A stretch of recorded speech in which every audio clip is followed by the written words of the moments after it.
माननीय राष्ट्रपति महोदया जी ने संयुक्त सदन में जो अभिभाषण दिया उसके प्रति कृतज्ञता व्यक्त करने का आपने मुझे अवसर प्रदान किया, उसके लिए मैं आपको धन्यवाद प्रेषित करती हूँ। विकसित भारत के निर्माण में सरकार के 9 वर्ष के प्रयासों के परिणाम स्वरूप समृद्ध एवं आत्मनिर्भर भारत की बात को माननीय राष्ट्रपति जी ने अपने उद्बोधन में रखा। मैं राष्ट्रपति जी का धन्यवाद व्यक्त करने के लिए आप सभी के बीच में खड़ी हुई हूँ। हमारा देश एक कृषि प्रधान देश है। जय जवान, जय किसान, जय विज्ञान और जय अनुसंधान, इस मंत्र के अनुसार किसान के जीवन को आसान बनाने और अधिक समृद्ध बनाने और हमारी कृषि व्यवस्थाओं को और आधुनिक बनाने के लिए हमारी सरकार द्वारा कई बड़े कदम उठाए गए हैं। साथ ही सरकार की प्राथमिकता में देश के 11 करोड़ छोटे एवं सीमांत किसान भी हैं, जो दशकों से प्राथमिकता से वंचित रहे हैं। उनके कल्याण की प्रतिबद्धता हमारे प्रधानमंत्री माननीय मोदी जी की कार्य पद्धति में दिखाई देती है। इस बात का हमें गौरव है। माननीय प्रधानमंत्री जी ने किसान सम्मान निधि को सृजित भी किया, इस योजना को, और उसे सफलतापूर्वक क्रियान्वित भी किया। किसानों की आय बढ़ाने में सीधी सहायता प्रदान करने की भावना से दुनिया का सबसे बड़ा सीधा किसानों के खातों में जाने वाला लाभ पीएम किसान सम्मान निधि के माध्यम से प्रधानमंत्री माननीय मोदी जी ने अंतरित करने का काम किया। पीएम किसान सम्मान निधि के माध्यम से मोदी जी की सरकार सालाना 6,000 रुपये सीधे किसानों के खातों में हस्तांतरित करने का कार्य कर रही है। इस योजना के द्वारा 11 करोड़ से अधिक किसानों को 2.2 लाख करोड़ रुपए से अधिक राशि हस्तांतरित की जा चुकी है। मुझे इस बात का भी गर्व है कि उनमें से 3 लाख से अधिक कृषक महिलाएं इस योजना से लाभान्वित हुई है। एक समय ऐसा भी था जब देश में कहा जाता था कि हम ऊपर से 100 रुपये भेजते हैं तो नीचे जाते जाते सिर्फ 15 रुपये बचते हैं, और आज माननीय प्रधानमंत्री जी का पारदर्शी, जनता हितैषी नेतृत्व हमें प्राप्त है, जिसने ये सुनिश्चित किया है कि अगर हम किसान के खाते में सालाना 6,000 रुपये की राशि डालते हैं तो वो पूरी की पूरी 6,000 राशि नीचे सीधे उसके खाते में पहुंचती है।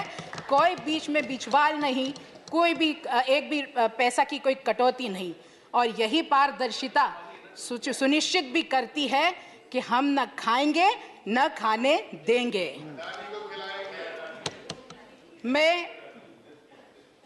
मैं आज पारदर्शिता की बात करते हुए, क्योंकि मैं मध्य प्रदेश की निवासी हूं, मैं मध्य प्रदेश की भी बात कहना चाहूँगी कि माननीय मुख्यमंत्री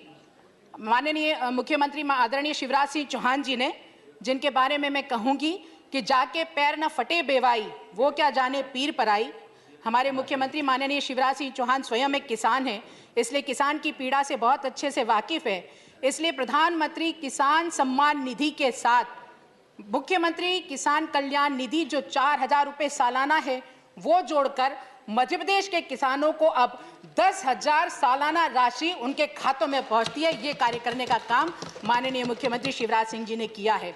उसके साथ ही सहकारी संस्थाओं के द्वारा शून्य ब्याज पर ऋण उपलब्ध करवाना, हमारी सिंचाई परियोजना को बढ़ाना और साथ ही समर्थन मूल्य देना, ऐसे कई प्रयास मध्य प्रदेश में कर रहे हैं, और उसी का ये परिणाम है कि 7 बार का कृषि कर्मण अवार्ड मध्य प्रदेश को मिला है। हम सभी इसके लिए गौरवान्वित हैं। मुझे याद है इसी सदन में माननीय प्रधानमंत्री जी ने महाकवि मैथिली शरण गुप्त जी की कविता के साथ अपने भाव को जोड़ते हुए कहा था, अवसर तेरे लिए खड़ा है, तू आत्मविश्वास से भरा पड़ा है, हर बंदिश हर बाधा को तोड़, अरे भारत आत्मनिर्भरता के पथ पर दौड़। और मुझे ये कहते हुए बहुत गर्व है कि ये बात सिर्फ शब्द मात्र नहीं थी, बल्कि अक्षरशः इसका पालन करने के लिए माननीय प्रधानमंत्री जी के नेतृत्व में हमारी सरकार ने दिन रात प्रयास किया, और उसी का परिणाम है कि आज कृषि निर्यात में दुनिया के टॉप 10 देशों में भारत का नाम शामिल है। कोरोना रुकावट के बावजूद भी कृषि निर्यात में 18% की वृद्धि हुई है। हम गुजरात के कमलम फ्रूट, जिसे ड्रैगन फ्रूट कहते हैं, वो आज निर्यात किया जा रहा है। हिमाचल से पहली बार ब्लैक गार्लिक का निर्यात हुआ है। जलगांव का केला हो या भागलपुरी आम हो, ऐसे अनेक फल जो विदेशी बाजार को भा रहे हैं, और ऐसे उत्पादनों को प्रोत्साहन देने का काम हमारी सरकार कर रही है। सरकार द्वारा जिला स्तर पर निर्यात हब बनाए जा रहे हैं, जिससे छोटे किसानों को सीधे बाजारों से जुड़ने का अवसर मिलेगा। आधुनिक टेक्नोलॉजी का उपयोग करते हुए खेत व बाजार की दूरी को कम किया जा रहा है। इसका भी लाभार्थी हमारा छोटा किसान ही है, जो फल, सब्जी, दूध जैसे जल्दी खराब होने वाले उत्पादनों से जुड़ा है। बाजार और किसानों की आय में सुधार के लिए किसान रेल और किसान उड़ान शुरू की गई है। किसानों के लाभ के लिए 2300 से अधिक ट्रेन सेवाओं और 58 हवाई अड्डों का उपयोग आज किया जा रहा है। यही दिखाता है कि प्रगति और परिवर्तन कैसे होता है। आज फ्रूट प्रोसेसिंग में भी हमारी हिस्सेदारी बढ़ रही है। इससे किसानों को उपज के ज़्यादा दाम मिलने के रास्ते खुल गए हैं। कोल्ड स्टोरेज हो, फूड प्रोसेसिंग हो, निर्यात व्यवस्था हो, इनसे छोटा किसान सीधे कैसे जुड़े, ये हमारी सरकार लगातार प्रयास कर रही है। मुझे एक गीत के बोल भी याद आ रहे हैं, मेरे देश की धरती सोना उगले उगले हीरे मोती, मेरे देश की धरती। और मुझे लगता है ये सोना हीरे मोती हमारे श्री अन्न है, जिसको दुनिया भर में प्रोत्साहन मिले, उसके लिए सरकार आज प्रयास कर रही है। उनके बीजों में गुणवत्ता कैसे आए, इसलिए अनेक हब का निर्माण आज हमारी सरकार कर रही है। और मुझे ये बताते हुए बहुत खुशी है कि वर्तमान में भारत दुनिया में बाजरा का दूसरा सबसे बड़ा उत्पादक और निर्यातक है। कृषि क्षेत्र में आत्मनिर्भरता का एक और बड़ा उदाहरण है नैनो यूरिया। यूरिया उत्पादन के क्षेत्र में आत्मनिर्भरता के लिए भारत अब तेजी से लिक्विड और प्रभावी नैनो यूरिया की तरफ तेजी से बढ़ रहा है। 2014 के पहले हम देखते हैं कि फर्टिलाइजर के क्षेत्र में कितने संकट थे, कितनी कालाबाजारी थी, लेकिन दुनिया में हमने ये करके दिखाया, क्योंकि देश में यूरिया के कई कारखाने बंद हो गए थे।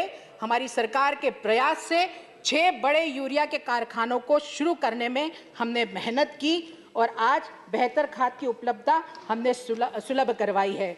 हम जानते हैं कि आज वन नेशन वन फर्टिलाइजर के रूप में किसानों को सस्ती और क्वालिटी वाली खाद भारत ब्रांड के तहत उपलब्ध कराने का काम मोदी जी के नेतृत्व में हमारी सरकार कर रही है। डीएपी हो, एमओपी हो या एनपीके हो, किसान किस कंपनी से खरीदे, ये सवाल था, भ्रम था और चिंता का विषय था। इन सारी समस्याओं का निदान करते हुए वन नेशन वन फर्टिलाइजर के रूप में बेहतर खाद की उपलब्धता के लिए एक ही नाम, एक ही ब्रांड से गुणवत्ता वाले यूरिया की बिक्री होगी, और वो ब्रांड है भारत, जिससे फर्टिलाइजर की कीमत भी कम होगी और खाद तेजी से पर्याप्त मात्रा में उपलब्ध होगा। इतना ही नहीं, माननीय प्रधानमंत्री जी के प्रयासों से पूरे भारत की 3.25 लाख से ज़्यादा खाद की दुकानों को प्रधानमंत्री समृद्धि केंद्रों के रूप में हम लोग बदल रहे हैं। और ये समृद्धि केंद्र सिर्फ उर्वरक की बिक्री खरीदी का केंद्र नहीं होगा। यहाँ पर बीज, उपकरण, मृदा जो परीक्षण है, ऐसे सभी सवाल जो किसानों के हैं उनका जवाब मिलेगा। एक ही केंद्र से किसान को हर जानकारी और किसान से संबंधित सभी योजनाओं की जानकारी मिलेगी। खेती की पैदावार के बढ़ाने के लिए अच्छी उपज हेतु नई टेक्नोलॉजी को खुले मन से अपनाने पर बल देते हुए मोदी सरकार द्वारा 22 करोड़ से अधिक स्वायत्त हेल्थ कार्ड बनाए गए हैं और देश भर में 11,531 मृदा परीक्षण प्रयोगशालाओं को मंजूरी दी गई है। सिंचाई को लेकर सरकार के प्रयासों से भी जो कार्य हुए हैं, हम सब उससे परिचित हैं। पर ड्रॉप मोर क्रॉप, सूक्ष्म सिंचाई पर, स्प्रिंकलर पर सरकार बल दे रही है।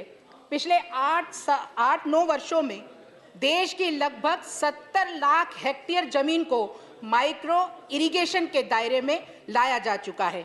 साथ ही भविष्य की चुनौतियों का सामना करने के लिए एक अहम रास्ता जो हम सब जानते हैं, नेचुरल फार्मेसी से हम लोग को मिलेगा। उसको भी बेहतर बनाने के लिए, जैविक खेती को प्रोत्साहित करने के लिए प्रति हेक्टेयर 50,000 रुपये की राशि की सहायता आज हमारी सरकार प्रदान कर रही है। परिणाम स्वरूप विश्व की कुल जैविक उत्पादन का 30% का उत्पादन आज भारत करता है। आज बीज से लेकर बाजार तक पूरी व्यवस्था में परिवर्तन लाया जा रहा है। कृषि मंडियों को आधुनिक किया जा रहा है। टेक्नोलॉजी के माध्यम से घर बैठकर ही किसान देश की किसी भी मंडी में अपनी उपज को बेच सके, यह ई नाम के माध्यम से सुलभता की जा रही है। ई नाम से 1.25 करोड़ से ज़्यादा किसान 2.5 लाख से ज्यादा व्यापारी जुड़ चुके हैं। अभी तक इसके माध्यम से 2 लाख करोड़ रुपए की लेन देन हो चुकी है। मैं यहाँ कृषि के क्षेत्र में नए स्टार्टअप की भी बात करना चाहूंगी। खेती को ज्यादा से ज्यादा लाभकारी बनाने के लिए आधुनिक टेक्नोलॉजी का उपयोग को हमारे स्टार्टअप एक नए रूप में ले जा रहे हैं। मैं बस कर रही हूँ 5 मिनट, 2 मिनट सिर्फ माननीय उपसभापति। आज पहले ये स्टार्टअप सिर्फ 100 थे, आज 3000 से ज्यादा स्टार्टअप काम कर रहे हैं और ये टैलेंट भारत की ग्रामीण अर्थव्यवस्था का भविष्य एक नए सिरे से लिखने जा रहे हैं। इसी तरह छोटे किसानों के लिए फसल बीमा, किसान क्रेडिट, जिसको मैं कंक्लूड कर रही हूं, time is over, please conclude.